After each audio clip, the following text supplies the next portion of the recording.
Call to the Honourable the Deputy Leader of the Opposition. My question is to the Attorney-General. In October 2019, the now Attorney-General said in this place, and I quote, "Labor's opposition to mandatory sentencing is well known. It is no secret. It is spelled out in our national platform. Let me be clear, we do not support mandatory sentencing."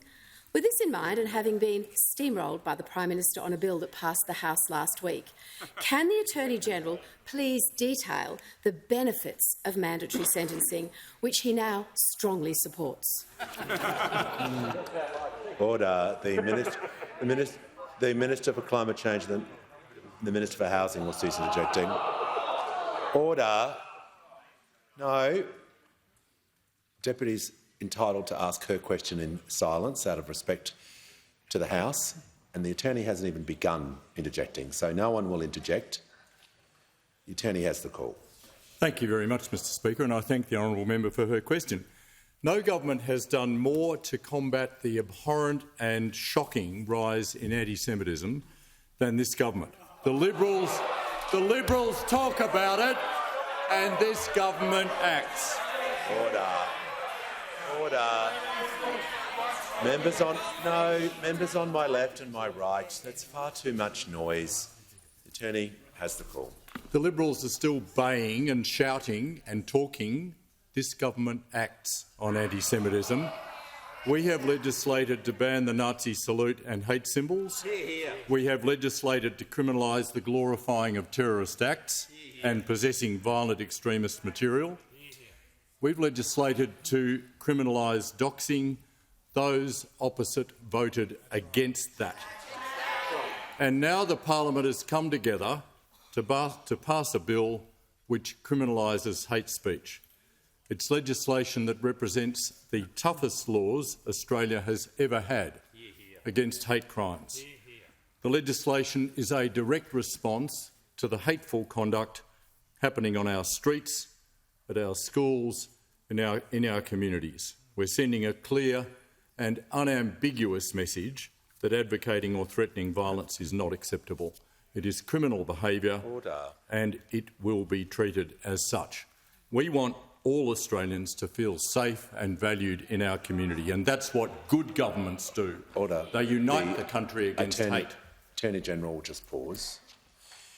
The Minister was asked about the benefits of mandatory sentencing, and he's reading to the House about the legislation and the requirements. So I just want to give the Deputy Leader some assistance, because if you're asking a question about what are the benefits, he's listing that to the House. But, Minister, just if he can continue to make sure his answer is being relevant or directly relevant to the question and not straying to other topics, that will assist the House as well. I thank the Speaker for that assistance. In the past few months, I've stood in the shadow of the main gate at the Auschwitz death camp. I've stood on the field where a music festival in Israel was turned into a bloodbath, and I've stood in the ruins of a burnt-out synagogue in my hometown. But those opposite have taken every opportunity since the 7th of October 2023 to politicise the trauma and the experiences of the Jewish people. Order. I do not need the Leader of the Opposition or any of those opposite to tell me what anti-Semitism is or how seriously I should take it. You're disgusting. Order.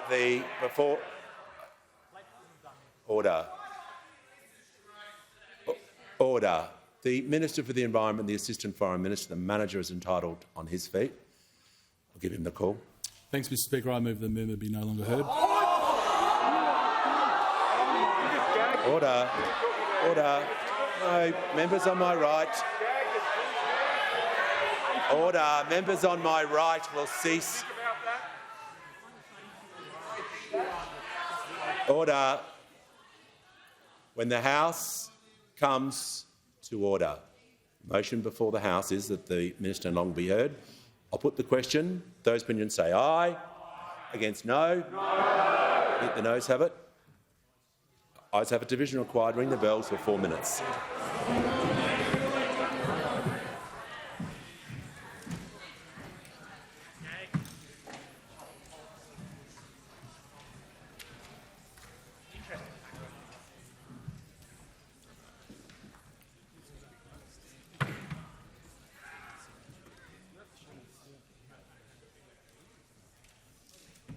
okay, Terry?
Just going to have a bit of a chat over the pictures. You can see here, division required, and the government will win the day. Essentially, it's a bit of a debate between the two sides after a pretty fiery moment, I have to say. Our political editor, Andrew Clennell, here over anti-Semitism, and Andrew Dreyfus getting pretty fired up here. But essentially, this is where we go through a parliamentary procedure where they move the member no longer be heard and Labor wins. This used to be interesting in the 2010 days. Maybe it will after the next election if there's a minority government, because then every time there's a vote like this, we'll see what the crossbench thinks of it, and they could carry the numbers of the day. But we know Labor will carry it today, so it makes it a bit more ceremonial. But I guess anti-Semitism and action on it's been a pretty fierce debate point.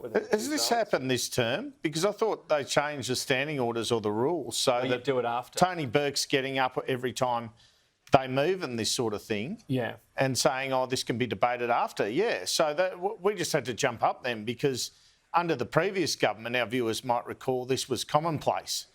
And when Kieran and I were on Afternoon Agenda, we'd always be jumping up halfway through question time because they were moving these sorts of motions. But I guess the government's just let this one be actually voted on. So it's an interesting context. They want it to be voted on, don't they, if they're doing that? Well, it's an interesting context because, as I reported and others reported over the weekend, Mark Dreyfus, as Attorney-General, even though he's Jewish, opposed the mandatory minimum sentencing laws. And so Susan Lee's got up then and said, "Oh, what's your new devotion to them since you're arguing in favour of them?" When internally he opposed Anthony Albanese and Tony Burke doing this. So he's taken great offence, Mark Dreyfus. He went to the 80th anniversary of the Holocaust in Auschwitz in Poland, near Krakow, and he's saying, "Look at the things that I've seen the Jewish community suffer, and you want to play politics, and you have ever since October 7, 2023. They've tried to shut him down, and this is essentially where we end up, Tom. Anti-Semitism taking centre stage again. A question time which began with Anthony Albanese, the Prime Minister, revealing that he has scheduled a phone call with Donald Trump. We'll talk more about this in politics now, but that is an interesting development in itself. Should he have had that phone call, it will be asked prior to now. Here's the Speaker. The nose to the left.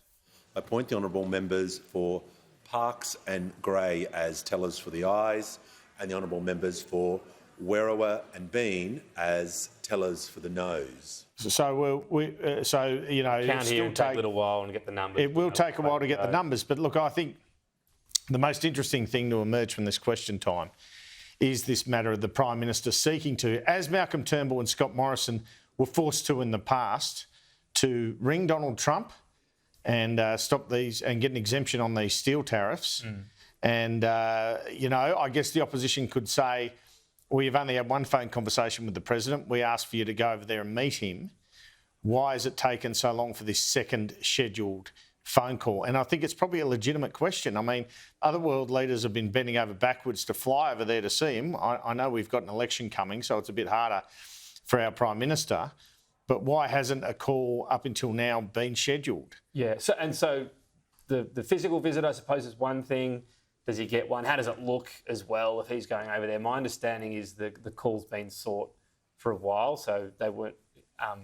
It's taken a while, essentially, so they were... How long, do you know? Well, I don't know the exact timeline, but it wasn't as though the tariffs have announced and now they've scheduled the call. It was already well and truly in train. Yeah. I mean, it'd be pretty impressive to arrange a call within a few hours. That's my understanding, that this is something something's happened because suddenly he has a scheduled call. Yeah, well... and I'm trying to establish as well when that might be. Is it in the next day or two or in a week? It'd be nice to know. But, yeah, I mean, Donald Trump would ring Scott Morrison... out of the blue, as you know, in the previously when he was president and Morrison was prime minister. So that's the sort of contact we want. The big one, remember, was just after he became president the first time with Malcolm Turnbull, and there was a matter of urgency straight away because Donald Trump had already spoken about this deal for America to resettle people applying... Asylum seekers. Yeah, essentially. Economic migrants is what we call them. And so that, as soon as he became president, they knew that was red hot. He managed to get one. I was looking back at this on January 28th. We've got a result now, Tom.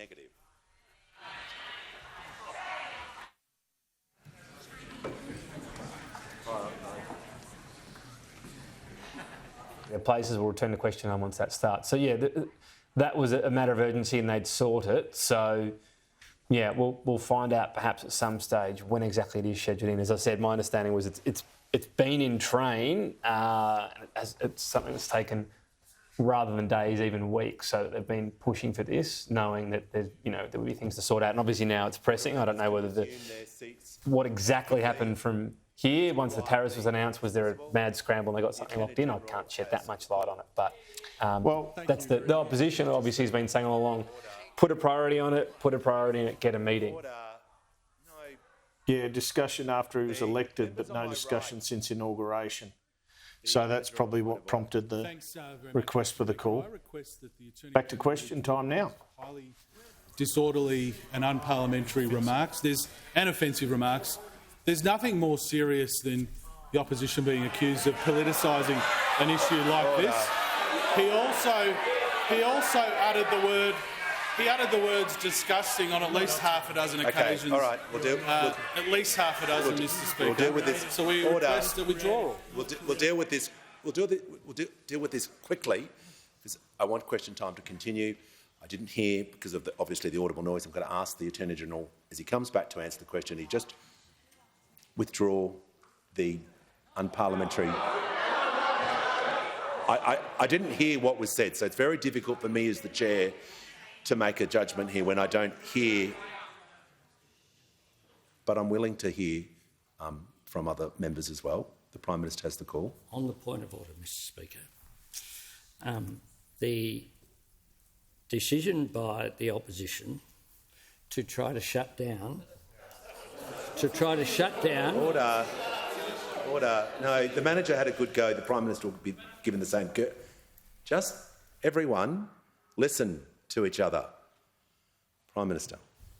To try to shut down the minister, given the statements that have been made by many members of the opposition about a range of people on this side of the House, the idea that the minister should withdraw a statement is, quite frankly, totally inconsistent with things that have been said by those opposite over a considerable period of time. The minister, due to who he is, the idea that he is not a strong opponent of anti-Semitism, he is someone who feels this very personally and deeply. He was being interjected against by those opposite in behaviour that I regard as completely disorderly and completely unacceptable.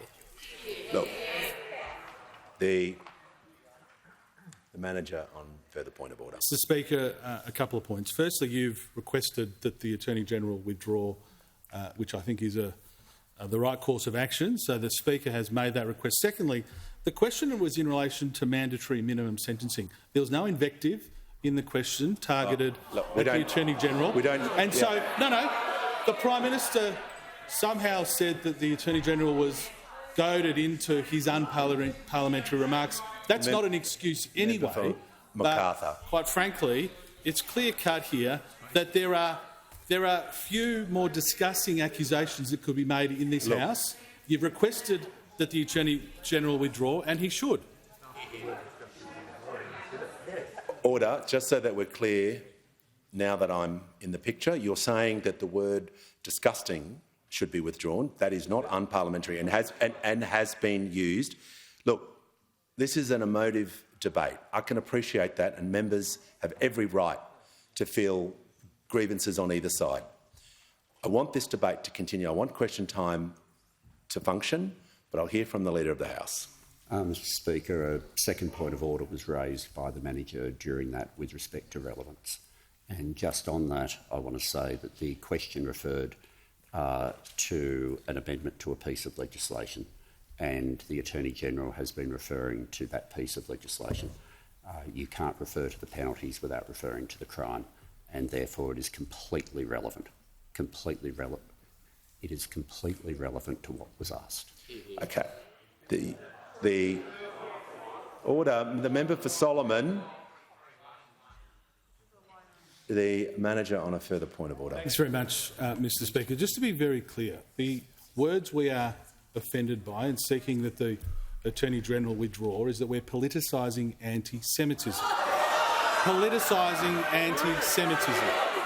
Now, that would be quite an extraordinary ruling for this House to allow an accusation like that to be made.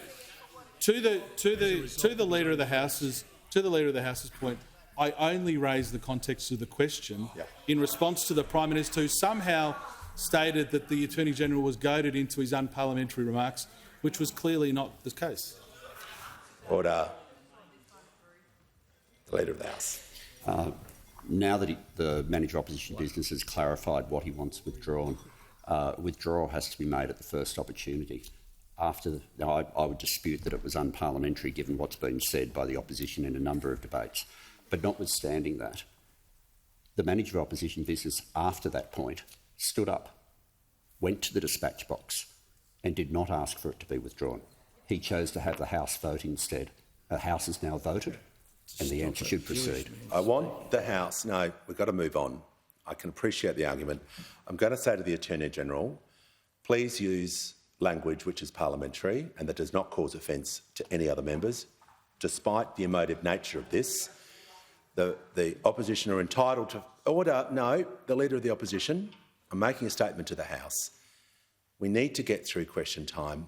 I want the Attorney-General to use language which is appropriate and not cause offence to any other members for the remainder of his answers. If he does invoke such language, he will be sat down immediately. The Attorney-General, for the last 34 seconds. The Leader of the Opposition on point of order.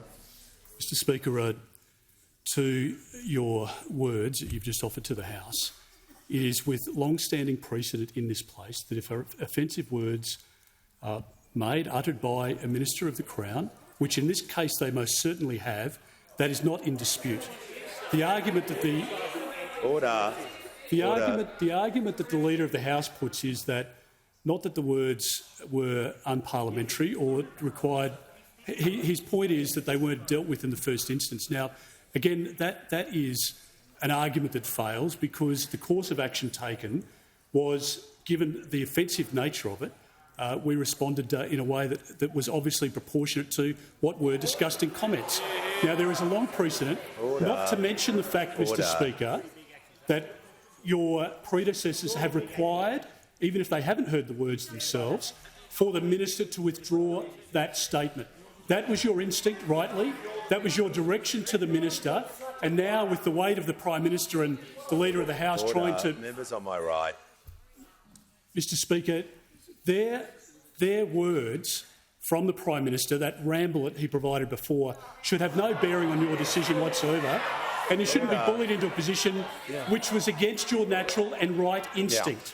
The order.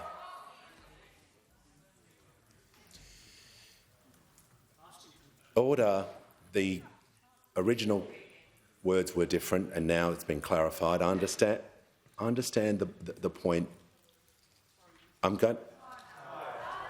Yeah. I'll get you. The member for Warringah has been on her feet waiting for the call, so she's been very patient, and everyone deserves, if they have a view, to be heard on this matter. The member for Warringah on a point of order. Thank you, Mr Speaker. I wish just to raise concern about the arguments raised in this respect around this is a policy issue, and it's clearly a decision of members of this House to disagree with government policy or to raise an issue in the context of question time around a policy. As such, describing that as politicising an issue is very much what it is. And so I would ask for, I would suggest, submit, or whatever the right way of putting it, is that if that is considered unparliamentary or grounds for withdrawal or refusal, it would mean any area of policy where there is disagreement becomes something that is objectionable because it is essentially being politicised. And so I am concerned at the way in which this is positioned, because it's the same as the nature of a policy being racist or anything like that. These are policy differences, and that is the very nature of this place. I thank the member for Warringah. The manager on a further point of order. I would just note, Mr Speaker, you have directed the Attorney-General to withdraw, and there is precedent for members to be named where they refuse to withdraw unparliamentary remarks. Okay. I'm not going to accept any further points of order on this. I'm drawing a line under this exchange, and I'm asking the Attorney-General to be careful with his language, to always respect members and not use inoffensive language. And I'm giving him the call to conclude his answer. Thank you, Mr Speaker. I'm the son and the grandson of a Holocaust survivor. I went to the commemoration of the liberation of the 80th anniversary of the liberation of Auschwitz, a place where 1 million Jews were murdered, a place where my great-grandmother was murdered on the 13th of October 1942. And I say to members of this House that we've had a wave of anti-Semitism in this country, and right now what we need is unity. We need bipartisanship, and that's the effort that our government made with the bill that was passed by this parliament last week.